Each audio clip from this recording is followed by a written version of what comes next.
দিবালোকে একটি আম গাছ কাটাকে কেন্দ্র করে ব্যাপক ক্ষোভ প্রকাশ করল পরিবেশ প্রেমীরা।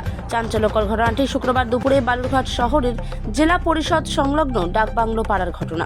স্থানীয় বাসিন্দাদের পক্ষ থেকে জানা যায়, এই গাছটি দীর্ঘদিনের পুরনো। হঠাৎ করেই আজকে কিছু লোকজন এসে গাছ কাটতে শুরু করে। তাদেরকে বিষয়টি জানতে চাওয়া হলে তারা বলে বন দপ্তরের পারমিশন রয়েছে। পরিবেশ প্রেমীদের দাবি, একটি জ্যান্ত গাছ কাটার পারমিশন কে বা কারা দিয়েছে সেই সমস্ত বিষয়ে সম্পূর্ণ খোঁজ খবর নেওয়া হবে। এই সময় পরিণত গাছ না কাটাই ভালো, প্রয়োজন না কাটার।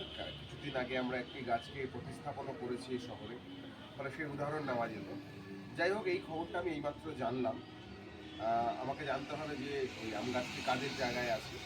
তবে আমরা পরিবেশপ্রেমী সংস্থার পক্ষ থেকে এখনও যদি গাছটা কিছু অবশিষ্ট থেকে থাকে, আমরা সর্বতভাবে চেষ্টা করছি যদি গাছটাকে রাখা যায় শেষ পর্যন্ত।